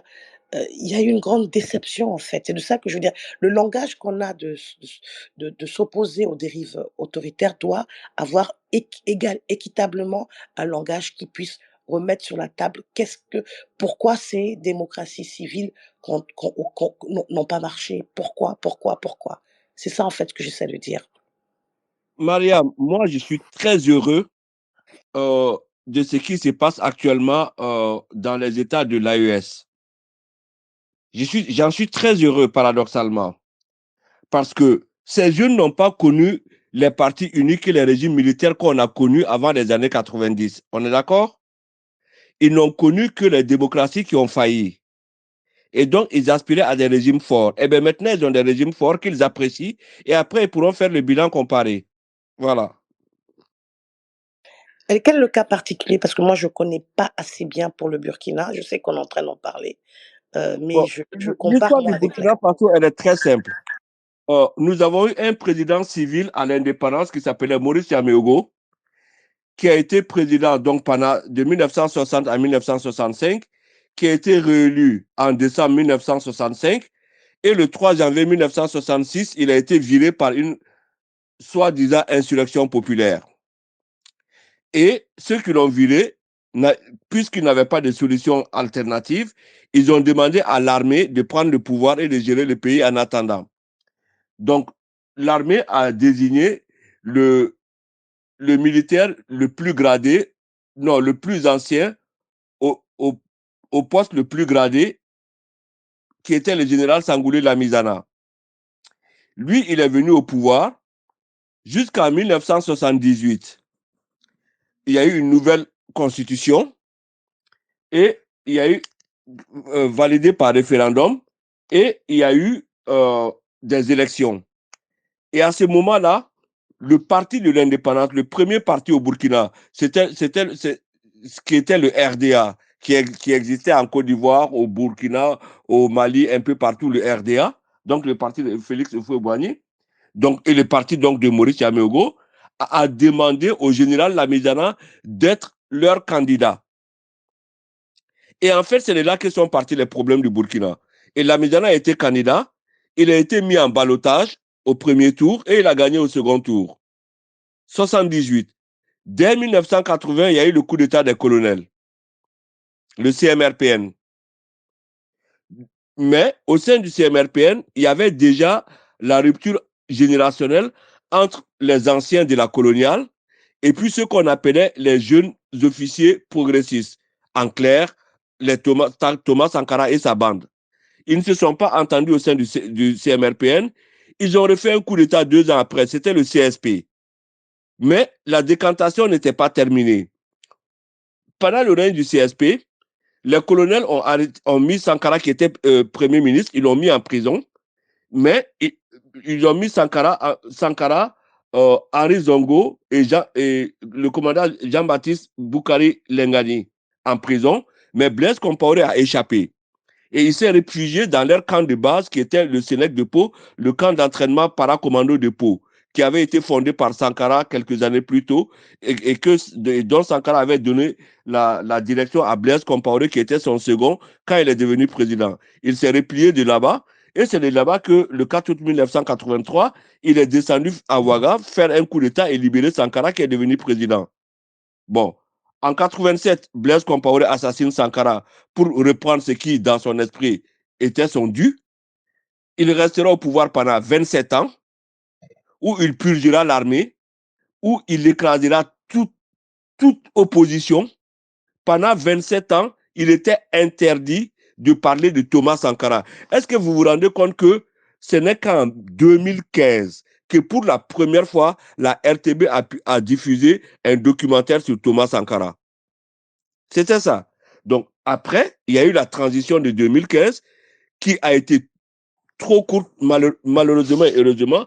Malheureusement parce que en un an de transition, et c'est là l'erreur de la CEDEAO, le playbook de la CEDEAO, qui consiste, dès qu'il y a un coup d'État, à débarquer avec et exiger un retour rapide à l'ordre constitutionnel, sans chercher à résoudre les problèmes qui ont conduit à la rupture de l'ordre constitutionnel. Moi, je trouve que c'est débile et, et j'ai toujours condamné ça depuis 2015. Depuis 2015, j'ai dit que c'est débile. S'il y a une rupture de l'ordre constitutionnel, c'est qu'il y a des raisons profondes. Et donc, la transition doit permettre de résoudre ces raisons profondes-là pour que si on en sort, on ne retombe pas dans la même chose. C'est pour la même raison que j'étais contre les élections précipitées en 2013 au Mali. J'avais dit, ça, c'est reculer pour mieux sauter, vous allez voir. Mais mes amis maliens ne m'ont pas écouté à l'époque. Bon, bref, passons. Donc, en fait, l'histoire du Burkina Faso, elle est très simple. Sur les 64 ans de ce pays-là, il a été dirigé par un président militaire pendant 50 ans. Sous Blaise Compaoré, à partir de 1994, il y a eu le multipartisme, il y a eu des élections, mais on n'a jamais quitté l'esprit du parti unique. Et puis Blaise Compaoré régnait avec son RSP, le régiment de sécurité présidentielle de 1500 hommes surentraînés, surarmés, alors que tout le reste de l'armée était totalement désarmé. Est-ce que vous savez qu'en 2015, lorsque nous avons décidé de chasser Diendéré et le RSP du pouvoir, quand ils ont fait leur coup d'État pour arrêter la transition, les militaires n'avaient pas de munitions. Ils avaient quelques armes, mais ils n'avaient pas de munitions. C'est au Niger que Salif Diallo est allé chercher des munitions pour nos militaires pour aller chasser le RSP du pouvoir. Parce qu'en 2011, il y a eu des mutineries. Blaise Compaoré en a profité pour tuer des centaines de militaires et pour désarmer tous les camps militaires du Burkina Faso. Toutes les armes étaient cantonnées dans l'armurerie du RSP. Mais ces jeunes-là, ça, ils l'ont vécu. Ça, ils l'ont vu. Ils sont quand même pas nés après 2011. Mais ils l'ont oublié ou ils n'ont pas compris. Donc, c'est très bien ce qu'ils vivent actuellement. Quand ils sortiront de là, on sera guéri des coups d'État pour 30 ans encore. Et dans 30 ans, peut-être qu'une nouvelle génération va venir appeler encore au coup d'État. Merci. En fait, il y a 2-3 choses sur lesquelles il faut que l'on s'interroge. Systématiquement, un pouvoir, quel qu'il soit, pourvu qu'il renverse un pouvoir et se met à la place, est adulé. Moi, c'est une réflexion pour moi. Peu importe le pouvoir. Les gens, très vite, se lassent du pouvoir, y compris lorsqu'il est soi-disant issu du suffrage universel. Le coup d'État devient un régulateur politique dans nos pays à un point tel que les hommes politiques ont été obligés justement d'avoir des accointances avec des militaires. Chaque chef de parti a quelques accointances avec quelques chefs militaires. Le deuxième élément qui est un gros paradoxe pour moi, et c'est bien que Nabé demande la parole là-dessus, elle aura sans doute l'occasion de parler. Quand vous regardez la situation politique en Guinée aujourd'hui, elle a été dominée depuis 1958 par des rapports de force. Donc, la situation politique en Guinée, d'abord Sékou Touré, ensuite Lansana Conté, ensuite Dadis, et jusqu'à Alpha Condé, et jusqu'à Mamadi Doumbouya aujourd'hui, on ne peut pas dire que le pouvoir a été incarné par des gens qui l'ont exercé dans la mollesse. C'est beaucoup plus de façon autoritaire que toute autre chose. Troisième élément, vous regardez en Guinée aujourd'hui, Mamadi Doumbouya est à la tête de l'État. Il y a quelques soubresauts politiques dont on peut imaginer aujourd'hui que si les hommes politiques, les syndicalistes et la société civile se mêlent, c'est encore un patatrac. Mais au même moment, il y a quand même le procès du 28 septembre 2009 qui se tient dans des conditions où on est en train de faire le procès du pouvoir politique issu du coup d'État militaire et de toutes les exactions qu'il y a eu.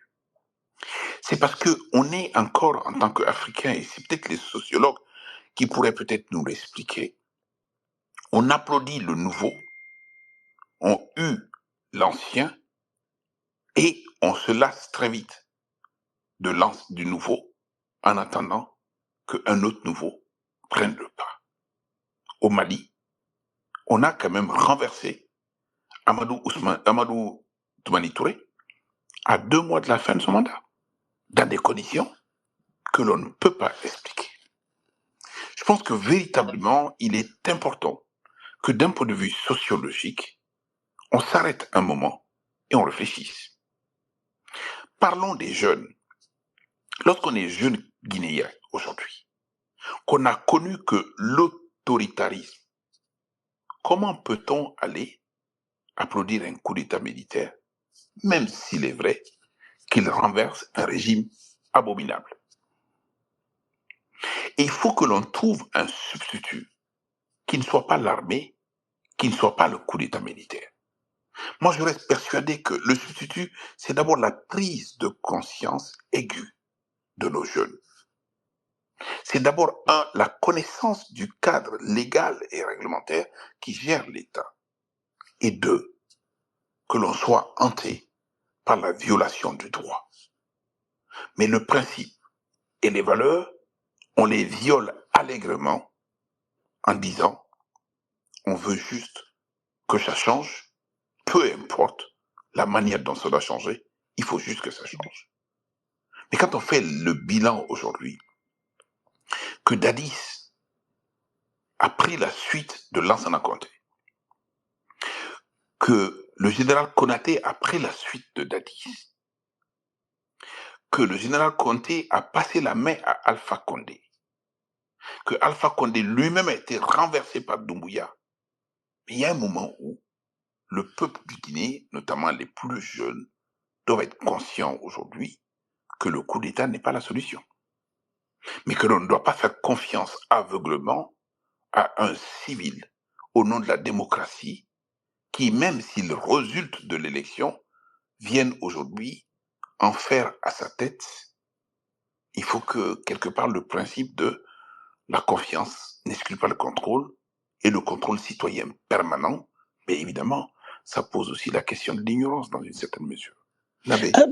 Maître, avant que Nabé ne prenne la parole, je veux juste faire le dernier commentaire, je vais descendre.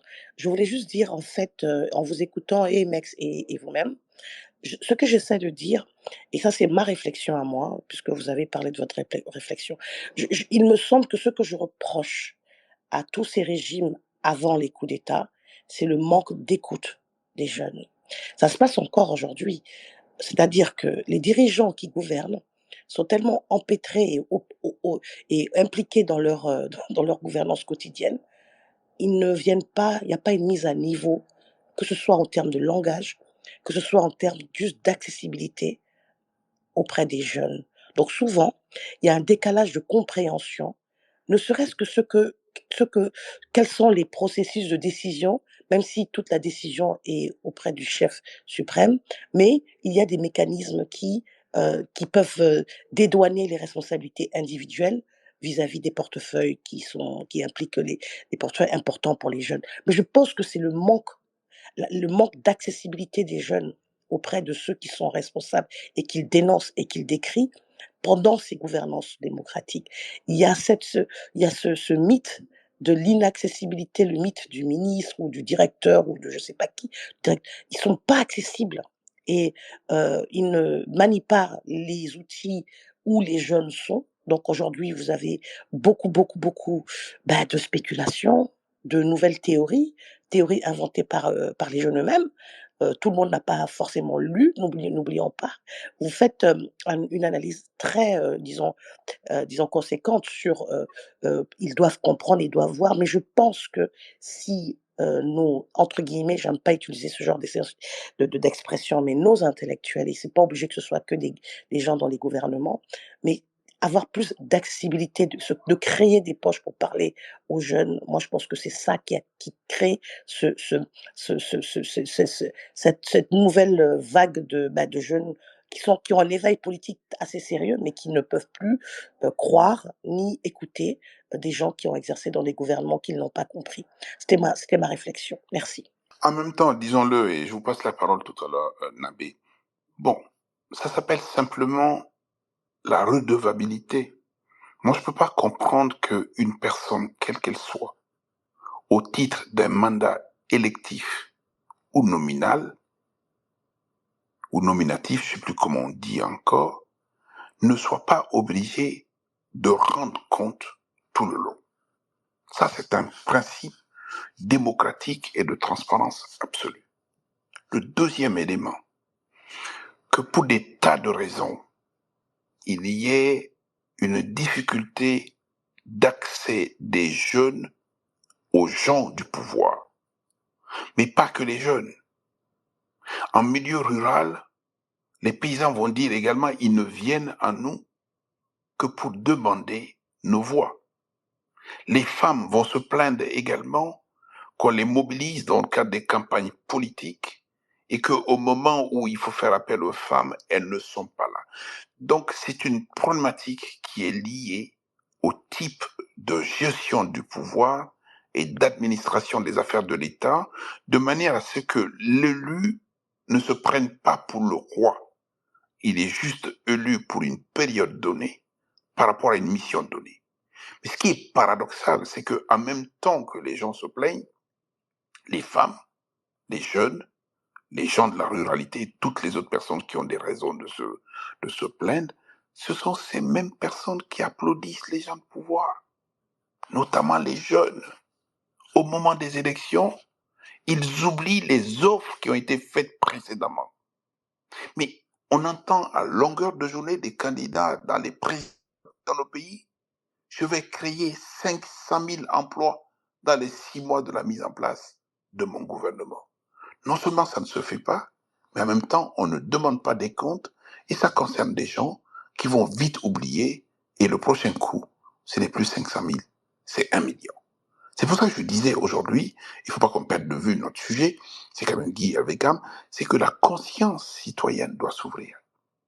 Il faut que l'on soit capable de faire la différence et de se mettre en décalage aujourd'hui lorsqu'on apparaît comme un militant. Le militant, on ne lui demande pas des comptes. Il aime une personne, il se bat pour la personne.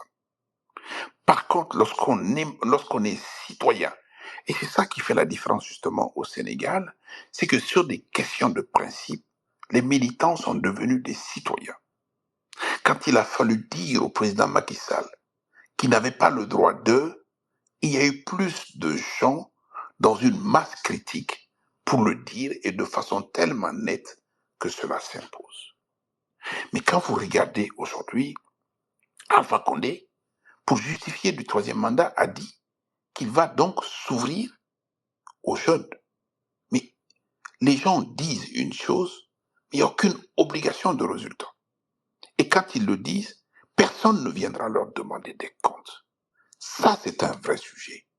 Donc c'est pour ça qu'aujourd'hui, et même sur nos spaces, quand vous voyez comment on s'attrape au collet sur des choses qui n'en valent pas la peine, mais sur des questions de principe, quand je vois encore qu'il y a des débats sur, oui, il faut des coups d'État pour rétablir les démocraties perverties. Mais vous voyez dans quelle situation on est aujourd'hui. Regardez en Guinée, une bonne partie de la presse a accompagné ce qui s'est passé. Je me souviens d'un débat dans lequel je leur disais, faites attention, ne jugez pas avant l'heure. Faites attention, un militaire, c'est de l'imprévisible. Mais mettons-nous d'accord au moins pour dire qu'un militaire est fait pour tout, sauf la tête de l'État. Nabé.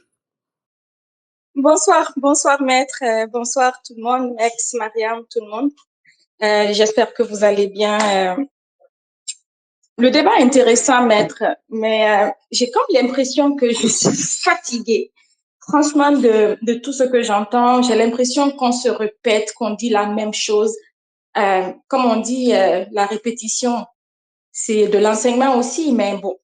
Mais franchement, j'ai l'impression qu'on ne répète que la même chose depuis que j'ai commencé à écouter les spaces, à discuter sur les spaces et ainsi de suite. Et ça fait 1 an et demi, 2 ans que c'est le cas.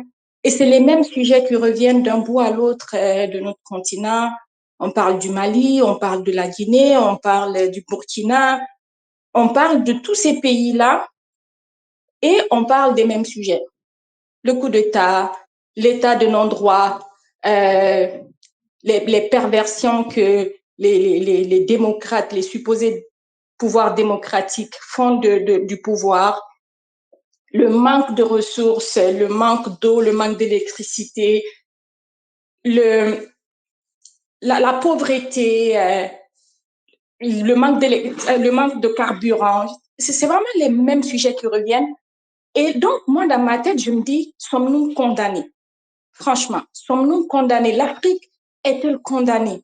Condamnée à revivre cette situation perpétuellement et qu'on n'apprenne pas de notre passé, qu'on ne prenne pas de leçons? Sommes-nous condamnés? Est-ce qu'on va rester 2 ans plus tard encore, on va continuer à faire les mêmes débats?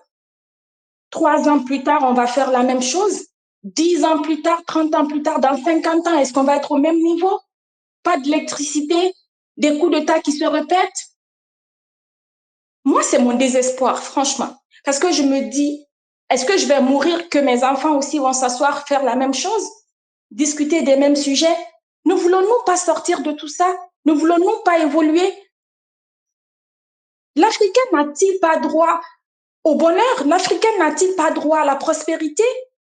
Le peuple africain n'a-t-il pas droit de s'éduquer dans la paix? Le citoyen ne veut-il pas se réveiller dans la lumière et non dans l'obscurité? Il veut-il pas se coucher dans la lumière? Il veut-il pas avoir un peu de confort, de la nourriture sur la table matin, midi, soir?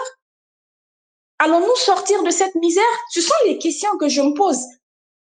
Ce sont les questions que je me pose. Si aujourd'hui, on est en train de revivre ce que d'autres ont vécu et qui sont morts déjà, nous, on est en train de vieillir parce que là, le temps ne nous attend pas, ben peut-être que nos enfants aussi vont faire la même chose et nos arrière-petits-enfants aussi. À un moment donné, soyons vraiment des citoyens responsables, chacun. Mais quand je vois l'état d'avancement des choses, que l'éducation qui est supposée nous éduquer, nous apprendre à bien vivre, nous apprendre à faire les bons choix, à prendre les bonnes décisions, que la majorité de notre population n'a pas accès à cette éducation, je me dis on est mal barré. Quand je vois que comment dirais-je, l'expérience de vie de l'Africain est au bas, ben je me dis on est mal barré. Quand je vois que les coups d'État se perpétuent parce que ce qui arrive, c'est vraiment ça. Si ce n'est pas un coup d'État constitutionnel, c'est un coup d'État militaire. Et à un moment donné, il y a un autre, comment on appelle ça, un autre homme fort va se lever, prendre les armes, venir renverser le précédent homme fort. Ben ça va être à répétition. Je me dis qu'à un moment donné, rêvons, donnons-nous le droit de rêver de plus grand que ce qu'on est maintenant. Donnons-nous le droit d'avoir une vision de l'Afrique prospère et agissons pour que ce soit le cas. Museler les gens, ça n'a jamais rien fait avancer parce que c'est dans la discussion, c'est dans la vulgarisation que l'on s'éduque, que l'on s'informe, qu'on a de la contradiction et que dans la contradiction, on s'enrichit dans tous les cas. À un moment donné, oui, il a son point de vue, ça ne me convient pas. Mais ça ne veut pas dire qu'il a tout faux. Parce qu'il y a toujours une zone grise à quelque part. Acceptons cette contradiction. Mais faut-il museler tout le monde parce que ça ne nous arrange pas? Faut-il tuer tout le monde parce que ça ne nous arrange pas? Faut-il voler tout le monde, frauder tout le monde parce que nous, on peut juste s'enrichir tout seul? Franchement. Donc, c'est pour ça que je me dis, à un moment donné, je suis sans espoir actuellement parce que j'ai l'impression qu'on est dans un cercle vicieux où on se répète, et l'histoire se répète, tout se répète dans le fond, mais rien ne change véridiquement. Véritablement, rien ne change. Donc, si aujourd'hui, quelqu'un a la recette pour me dire que dans 10 ans, on sera sorti de cette situation-là, qu'il n'y aura pas un autre coup d'État parce que la violence appelle à la violence. La violence appelle à la violence. Aujourd'hui, ceux qui sont venus, qui sont en train de faire du tort, à un moment donné, ils vont être renversés, d'autres personnes vont monter au créneau. Et ainsi de suite. Ça ne s'arrêtera pas. C'est un cycle. C'est un cercle vicieux. Il faut briser ça. Il faut accepter d'éduquer notre population, investir dans l'éducation, dans l'agriculture, dans les choses les plus basiques dont nous avons besoin pour nous développer et non dans la querelle continuelle ou dans le vol continuel, parce que c'est la corruption endémique qui se trouve dans nos pays. Moi, c'est ça mon cri de cœur. Franchement, je suis fatiguée. C'est ça mon cri de cœur et j'ai envie que ça change. J'ai envie que ça change pour la génération qui est en train de monter, pour ma génération, pour la génération future, pour les générations qui vont venir. Mais comment pouvons-nous avoir espoir dans ce genre de situation? Comment garder espoir? Le monsieur qui est en prison, monsieur Kam, quoi qu'il ait fait, mais qu'il soit jugé au moins, qu'il soit jugé de façon transparente. On ne peut pas simplement se lever tout d'un coup et mettre tout le monde en prison. La justice est là pour ça. La justice doit être indépendante. Mais quand on voit l'état de misère dans nos pays, comment le juge peut être indépendant? Comment le policier peut être indépendant et non corrompu? Comment le médecin peut ne pas être corrompu? Chacun est en train de chercher son gagne-pain parce que le minimum essentiel n'est pas assumé. Alors, on est mal barré. C'est ce que j'avais à dire, maître. Merci. Merci, Nabé. Merci beaucoup. Bonne soirée à tous. Nous espérons que cet épisode vous a plu. Si c'est le cas, nous vous invitons à vous abonner à notre podcast et à nous suivre sur Twitter et nos réseaux en général, ainsi que sur d'autres plateformes pour rester informés des prochains débats en live et des épisodes à venir. N'hésitez pas à partager votre avis sur l'épisode. Nous sommes toujours reconnaissants lorsque vous vous exprimez.